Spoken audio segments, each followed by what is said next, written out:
got to get some energy going here. Governor is here. I welcome all of you and really appreciate you taking the time today on a Monday morning.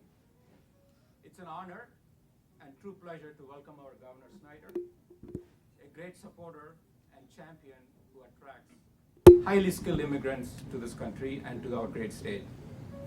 With his vision and leadership, now Michigan is only one of two states to run the EB-5 regional center to attract foreign investors to live, work, create jobs in our great state of Michigan. And I think that's a great accomplishment for all of our immigrant community here. And I thank the governor for providing the opportunity to join him and Mayor Duncan as he unveiled his proposal in Detroit earlier this year. This will help to attract the top talent and international direct investment, accelerating Michigan's comeback. What an action from Michigan's true comeback kid, Governor Snyder. No one understands the value of highly skilled immigrants than Governor Snyder, who had first-hand knowledge working with PhDs, masters in creating high-tech jobs and more companies in Michigan. Governor, we impress upon you to fast-track more initiatives like this. Also, the Office for New Americans, retention of international students to attract, retain talent, and create more jobs in the future. As I welcome the governor, I walk down the memory lane. It is again the same backdrop. 4 years ago, we had the privilege to welcome the then Republican candidate, Rick Snyder. And I still vividly remember some of his remarks. Just before the elections, he said, hey, when I came to this tie and this group of people, I was only running in the polls probably 1 or 2%. And with the margin of error plus or minus 2%, theoretically I could have been negative in the numbers. Obviously, Rick eventually went on to become the Republican candidate, and then also went on to become the governor, bucking the Republican establishment and beating all odds to become the governor of our state. And that is really a true hallmark of an entrepreneur. As I transition to the president of TIE Detroit in the coming months, I would welcome opportunities to work with Governor Snyder and his administration to synergize all entrepreneurial resources in our state and create Detroit almost like an entrepreneurial hotbed, much like the Boston and Silicon Valley. And I think our place can do much better than what we have today. And TIE, the world's largest entrepreneurial organization with this global footprint, can play a critical role in helping governor's mission in promoting entrepreneurship. And I think as we leverage the key drivers of economic growth, the high school immigration and entrepreneurship would really help this great state and also help governor's goals. As I conclude, I just want to make a few comments about our governor.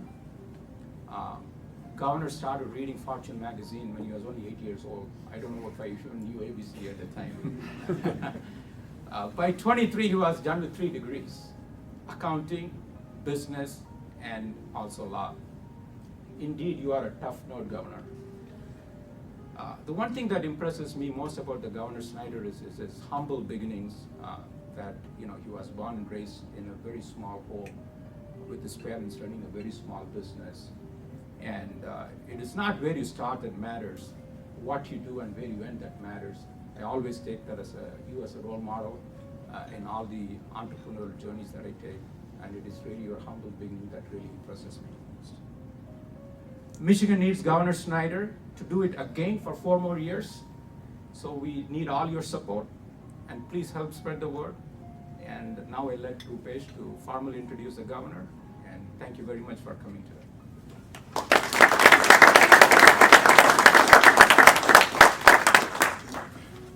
Good morning, everyone. Good morning. Thanks, Ted. Looks like, when you come first and talk about everything, I have nothing to talk now. But Governor, thanks a lot, for being here. As Tel mentioned, 4 years back, we were here welcoming you. And we have seen what these 4 years have been to Michigan. I can probably have been given pages to talk. Some of it he has already talked, but I would rather have you probably, let us know a lot of those, but we all have seen every aspect of our life, has improved in last 4 years. And we hope to have next 4 years, unless we have momentum going. So we have to have this continuation for next 4 years. So we have to support Governor. I would like to thank you all for coming here today morning and supporting Governor. With that, I would like to welcome Governor here, and I hope, with all good wishes that Governor continues for next 4 years, which our Michigan needs. Thanks a lot.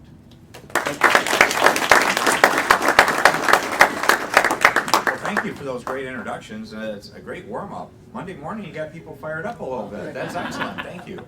And Rupesh, we need to give him a shout out for being Entrepreneur of the Year by Times Now. So it's always great, and I do recall being here 4 years ago, and I was in the margin of error. And so I really appreciate the folks that supported me back then. Literally, I called people that were those early supporters the Margin of Error Club in recognition of that. And we had many great events. The Thai organization was really important. I remember we had another event on a Friday night right here in the town center. Yes. And it holds the record for the longest Q&A period I've ever done in my life, which I think was about 2.5 hours of Q&A, but it was a lot of fun. You had a bunch of entrepreneurs talking about how to reinvent a state. And if you stop and look at it, think about how far we've come, because I think that is relevant. We were a broken state back in 2009 and 10 in many respects. We had the highest unemployment in the country. We had people leaving our state. Our young people weren't staying. And now we've created an environment for success. And that's really important. We've created over 250,000 private sector jobs in the last 3 years. Good, well-paying jobs. We ranked number 4 in the country for well-paying jobs, number 3 in high-tech jobs, number 1 in manufacturing jobs. And our personal income's coming back strong. We were ranked 9th last year for personal income growth. That's our best ranking in the last 20 years. So a lot of great things are going on in that regard. Actually, there's a couple cool reports just out today, and hopefully you'll have a chance to see them. In terms of entrepreneurship and the climate for entrepreneurship in our state, we ranked 6th in the country and number 1 in the Midwest in the last couple of years. So that's a huge improvement over what we did. And then venture capital, we're still not top 10, but we're getting close. We've moved up dramatically and had massive increase, both in terms of the number of VC funds, the capital under management, the number of fundings taking place. Angel investment is up over 100% over the last 5 years in our state. So a lot of great things are going on. So that environment is being created. And we're doing our role. Because again, government's role isn't to create the jobs. That's what you guys do. That's what free enterprise is all about. So we're trying to create a great environment for success. And that goes to things like tax reform. So one of the first things we did is we got rid of the dumbest tax in the United States, the single business tax. But the other things we've worked on is we're getting rid of the personal property tax for industrial property. Because again, that was a competitive disadvantage. On the regulatory front, we've gotten rid of over 1,500 regulations.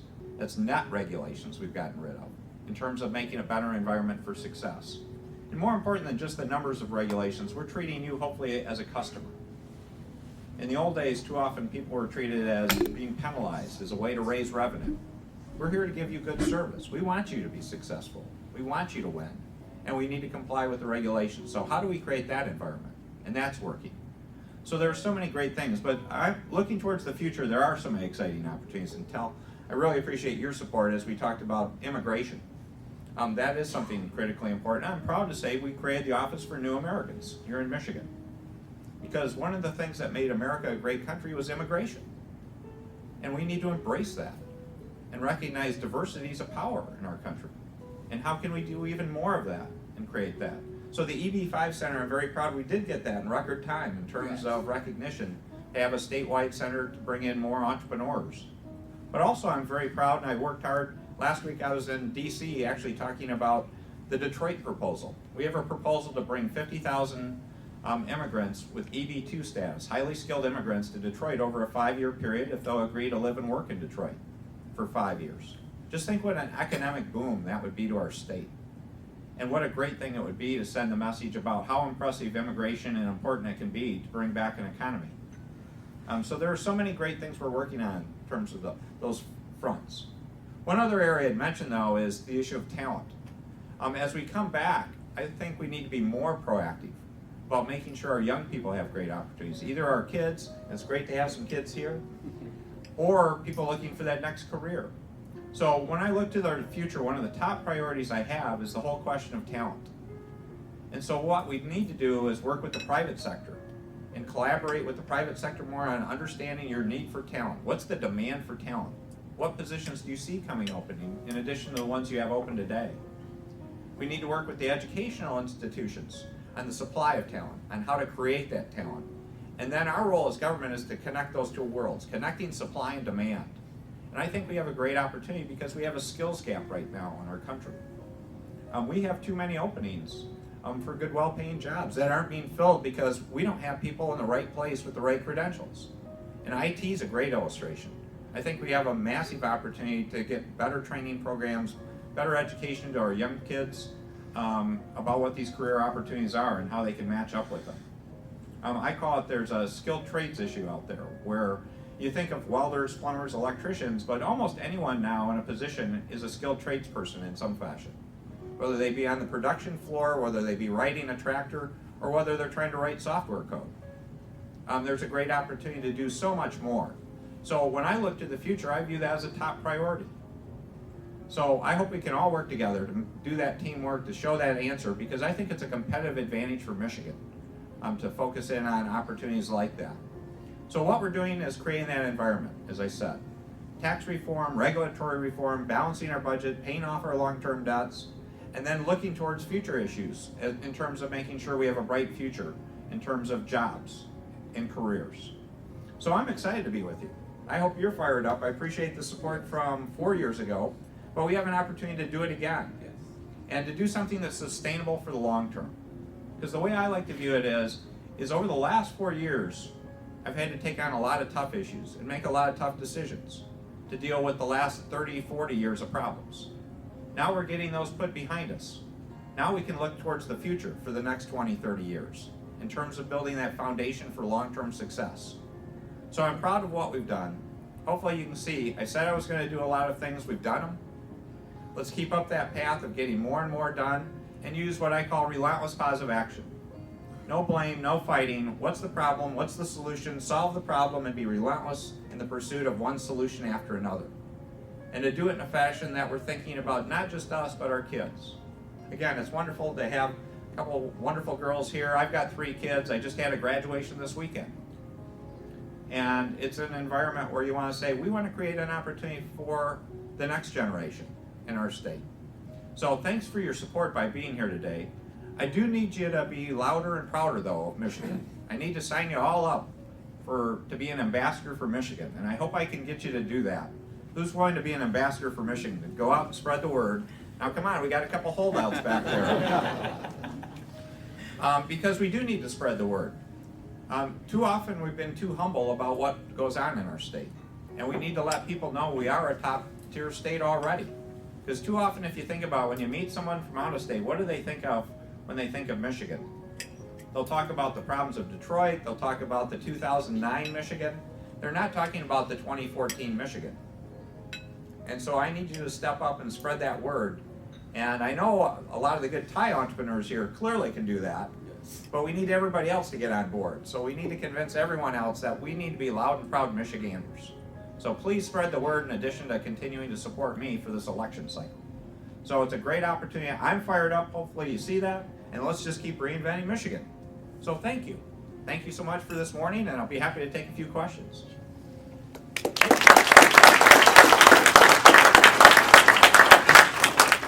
Questions? I have. Sure. As someone who's involved in making decisions that affect large numbers of people, and we all deal, as entrepreneurs, we deal with that in a smaller measure every day, making decisions that upsets one group and helps another. How do you deal with that on a day-to-day basis? Yeah, no, thank you. The question he's asking from an entrepreneurial perspective about how do I make those decisions that affect so many people, and I'm making some group happy and I'm making some group mad. One of the things I've learned in this job is there's almost nothing I do that doesn't potentially get somebody mad at me. Exactly. And I really never thought of that. Even when I give someone an award, I'm probably getting someone else mad because they thought they should have gotten the award.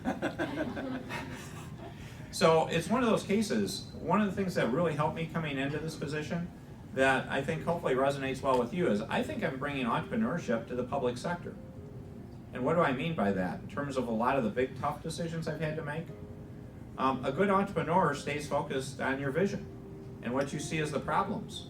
And a good entrepreneur does not get distracted by all the other stuff going on, tied up in fighting or anything else. Because think of how many times you might have had someone that wasn't successful as an entrepreneur. It's quite often because they sort of forgot what their mission was. And they got tied up in this issue or that issue too much, and they forgot the core of what their business needed to be. So one of the things that's really worked well for me is to say, hey, there's a lot of other stuff going on. I care about those things, but I have the most pressing things to take care of are the ones that are right in line with what I said needed to be done and what you hired me to do. So I just stay focused on doing my job, and then the other part is you hope over time, as you ask everyone to make some sacrifice for the better of all, it starts showing up. And if you look at our economy today, isn't it much better than what it was several years ago? And hopefully people appreciate, well, we all had to sacrifice a little bit to get to this point of seeing a bright future, and a bright future we can continue. Yes? Concerned with immigration, one area in which government is quite being higher up, that those who come here for education, if they want to stay in this country and work, they should not be allowed to go back to their country. In this area, government has been saying and doing quite a lot. But is there any possibility that we can expand the horizon so that those who have done masters in technology, PhD, they stay here if they want to stay for work? Unfortunately, with 20,000 quota, people are still going back to their country. Is there any better future for them or for this country? Keep those talented people here? Well, in terms of the master's and doctoral students, that's actually my illustration of how dumb our current immigration system is. That's my poster child for dumb. Because currently we have a system, if you think about our current system, where in fact we invite people to come get this world-class education, and we have wonderful institutions. They come here, and if you look at doctoral students in STEM, it's about 60% or so are foreign nationals. It's about 50% in engineering for master's degrees. And so we have an environment where we have them come, they actually love being here quite often, and then after they're done, we tell them to get out. That's really dumb. So my view of the system is you should never tell people they have to come or go, but create an environment where they want to stay here and create jobs and have a great life here, and again, grow. So the fact we created a system where we tell people after we give them a great education they have to leave is just crazy. And so that's something that I view that as one of the top issues that should be addressed and improved. It's great to see the wonderful results. I'll share one story with you. One of the VC companies I helped start that we worked on, the funny part is we were able to get some people to stay because we actually had real jobs in a company to immediately hire people. English was the third language. It was quite interesting to see that English wasn't even the second language, it was the third language in this company. And that shows you the power of what you can do by going global. Yes? Governor, first of all, congratulations to you and to Director Hageman for the successful rollout of Healthy Michigan. I think Oregon and the federal government certainly could have learned from the Michigan experience. What one or two issues are you battling with to finalize the budget by the end? Yeah, well thanks for the kind words on Healthy Michigan. To give you some idea of scope, we launched April 1 and we've signed up probably about 160,000 people, which is about a half of what we thought for year one in the first month. And our systems worked so well that literally people could apply. Not everyone got approved, but we did a lot of approvals on the same day, and people were actually getting service on the same day they applied in terms of signing up for medical care. That's a cool system. So that's worked out really well, and I'm very proud of that. In terms of budget issues, yeah, we're in budget season, so hopefully we'll get that done by early June. Some of the things we were still trying to work through, though, are transportation. That's a question here. Anybody like our roads here? Now, the big question we're trying to figure out, now I ask you, I'll be interested in your approach, because no one likes our roads. But traditionally, people were hesitant to say they're willing to pay something extra to get better roads, because we've underinvested in our roads. So I'm just curious, take a poll now. Who here would be willing to pay something more for better roads in Michigan? Okay, well, I think that's a fairly significant majority. That's something I'd appreciate if you talk to your legislators about, because I've been calling for that for a couple of years, so I could use your help on that one. Just let them know that, guys, pothole season finally got bad enough this year that we should do something. Because in fact, most people don't know, on average, we pay over $100 more per vehicle than the surrounding states for car repairs related to road damage. So that could be an offsetting savings for anything that we'd have to invest. Yeah. Governor, I work in the real estate business, working more gentrified models, doing infill, redevelopment. The problem we see going into this is that we see a core amount of the jobs located within this 15-minute area, which is great, the jobs you're talking about. The problem is, like the roads, we're sprawling further out. Then the secondary problem is that when they come back in and redevelop, put that investment back in, they're hit with a tax that's 3 times more than the home next door, and they're improving the values around there.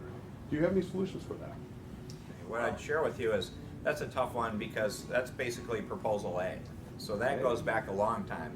There are some things that, again, in the second term, we need to look at how we do our education system in a broader sense, not just that piece of it. Mm-hmm. But there's a lot of reforms that are still possible that are, again, forward-looking as opposed to just dealing with those cases. So, but keep on filling in those homes. Construction's coming back. Residential real estate's back quite a bit. It's great to see a lot more construction jobs. For those of you that don't know, there's probably no industry that got hit harder than construction. They got hit a lot harder than even the automotive industry in terms of drop. It was about an 80% drop in construction in our state. The other good part is if you're in the commercial industrial side, I was just in Germany and Italy, and we had a number of companies that are doing announcements now to come to Michigan. And one of their comments is they said we're running out of inventory of industrial buildings. So there's an opportunity for even growth there. So that's a good problem to have compared to what we had over the prior years. Well, one more? Okay. Years ago, Yes, sir. we were putting them up at about $10 a watt. Today, with the very high usage across the United States, we're able to put panels down at the rate of about $2 a watt. So there's been an 80% decrease in just install costs.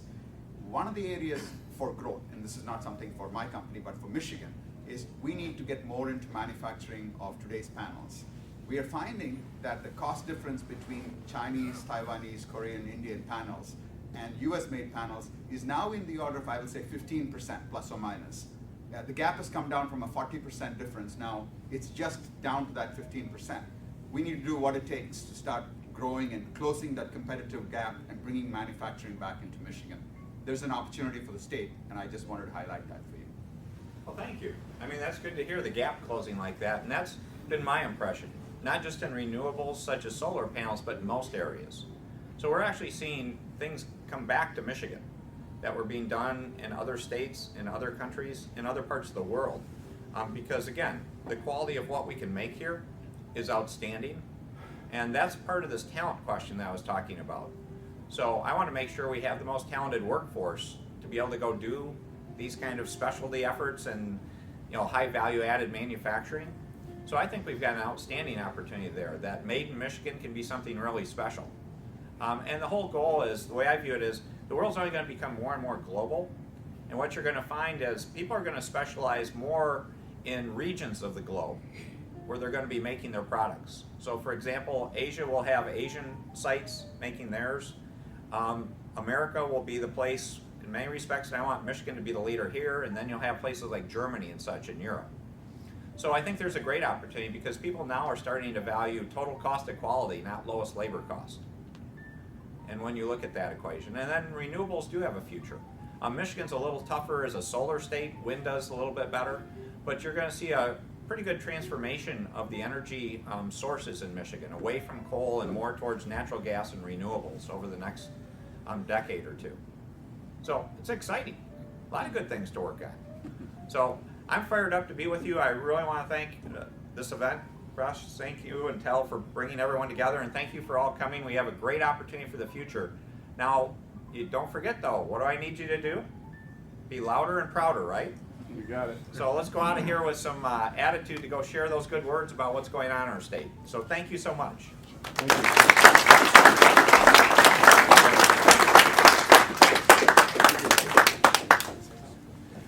On behalf of Tel and me, thanks a lot for you guys to come here and support Governor. I wanted to ask a question. I couldn't ask because with this whole recovery, demand and supply is becoming an issue. Obviously in IT world, we face that every day, and a lot of good initiative. Hope that will solve that problem. But more importantly, we bought a new house recently.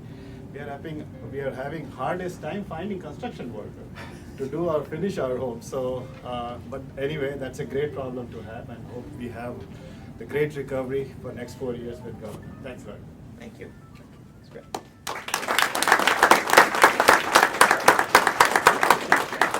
Good luck. Thank you. Thanks. Nice to meet you guys.